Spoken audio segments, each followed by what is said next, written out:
ওয়াকফ সংশোধনী বিল 2025। আপনারা অনেকে জেনে থাকবেন, ভারতবর্ষে প্রাতিষ্ঠানিক জমির মালিকানা সবচেয়ে বেশি হলো ভারতের রেলওয়ে এবং সেনাবাহিনীর। তৃতীয় সর্বোচ্চ প্রাতিষ্ঠানিক জমির মালিকানা হলো ভারতের মুসলমানদের ওয়াকফ বোর্ডের জমি। 8.7 লক্ষ সম্পদের মালিক হলো মুসলমানদের ওয়াকফ বোর্ড। ইসলামের অন্যতম একটা সৌন্দর্য হলো মসজিদ, মাদ্রাসা, ইয়েতিমখানা, কল্যাণমূলক কাজ এগুলো পরিচালনা করবার জন্য ওয়াকফের ব্যবস্থা রাখা হয়েছে ইসলামে। কেউ তার জমি জীবদ্দশায় ওয়াকফ করে গেলে কিয়ামত পর্যন্ত সেই জমি যে উদ্দেশ্যে ওয়াকফ করে যাওয়া হয়েছে সে উদ্দেশ্যে ব্যয় করতে হবে। ওয়াকফের জমি কেউ বিক্রি করতে পারে না, এক্সচেঞ্জ করতে পারে না, দখল করতে পারে না। যে উদ্দেশ্যে ওয়াকফ করা হয়েছে এটার পরিপন্থী কোনো কাজ করা যায় না। ওয়াকফের এই চমৎকার উদাহরণের কারণে পৃথিবীতে কল্যাণমূলক কাজ আজীবন বেঁচে থাকবে। সেই সাস্টেইনেবল ওয়াকফের মাধ্যমে সাস্টেইনেবল ডেভেলপমেন্টের ব্যবস্থা ইসলাম রেখেছে। ভারতবর্ষে মুসলমানদের শত শত বছর চলে আসা 8.7 লক্ষ সম্পদ, যেটা টোটাল ভারতবর্ষে যত প্রাতিষ্ঠানিক সম্পদ আছে এর মধ্যে তৃতীয় সর্বোচ্চ। সেই সম্পদ আজ ভারতের হিন্দুত্ববাদীরা গ্রাস করবার জন্য নতুন করে সংসদে বিল তারা পাশ করেছে। আপনারা জানেন, এই বিলে সুস্পষ্টভাবে বলা হয়েছে যে মুসলমানদের ওয়াকফ বোর্ড, যেটা নিতান্ত ইসলামিক একটা বিষয়, এটা এতদিন পর্যন্ত মুসলমানরাই পরিচালনা করে আসতো।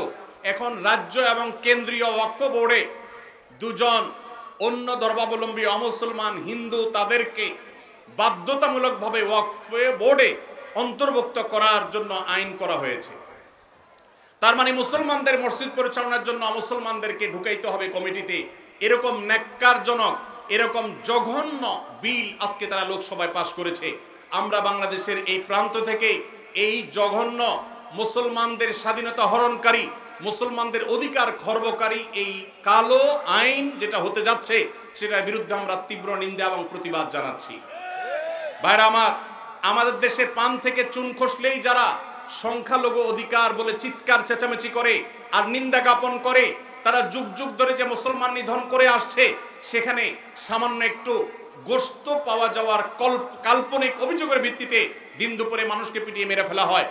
হোলির রং গায়ে মাখতে না চাওয়ার কারণে দিন দুপুরে পিটিয়ে মানুষকে মেরে ফেলা হয়।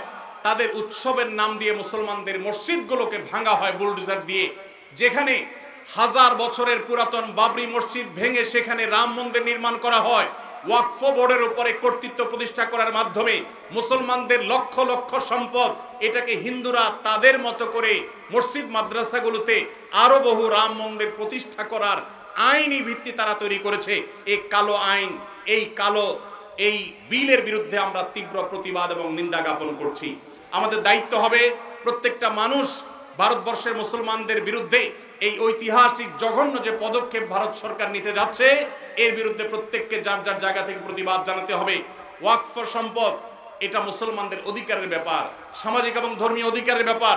মুসলমানদের সে অধিকার থেকে তারা বঞ্চিত করছে। একের পর এক কালো আইন করে করে মুসলমানদেরকে বঞ্চিত করা হচ্ছে। আমরা নিন্দা জানাই। সেই সাথে ভারতের একটা আইন আছে, 12 বা 13 বছর যদি কেউ কোনো জমি নির্বাধায় দখল রাখতে পারে সে সেটা মালিকানা দাবি করতে পারে। ওয়াকফের জমিগুলো এখন কেউ যদি এভাবে দখল করে রাখতে পারে আর সংশ্লিষ্ট ওয়াকফ বোর্ড যদি কোনো আপত্তি না জানায়, তাহলে সেটার সে মালিকানা দাবি করতে পারে। এবং সেই মালিকানার দাবি নিষ্পত্তি করার নতুন করে বিল পাস করা হয়েছে, যে কালেক্টরেটের চাইতে সিনিয়র লেভেলের কোনো অফিসার সেটা নিষ্পত্তি করতে পারবে। অর্থাৎ মুসলমানদের মসজিদের বিষয়ে এই জমি যদি কোনো হিন্দু দখল করে তাহলে সেটা যেন সে দখল নিতে পারে, তার জন্য 1000টা দুয়ার খোলা হয়েছে। এটা ভারতবর্ষের ইতিহাসে মুসলমানদের বিরুদ্ধে তৈরি হওয়া সবচেয়ে কালো আইনগুলোর একটা, যেটা মুসলমানদের অধিকার খর্ব করছে, সংখ্যালঘুদের অধিকার খর্ব করছে।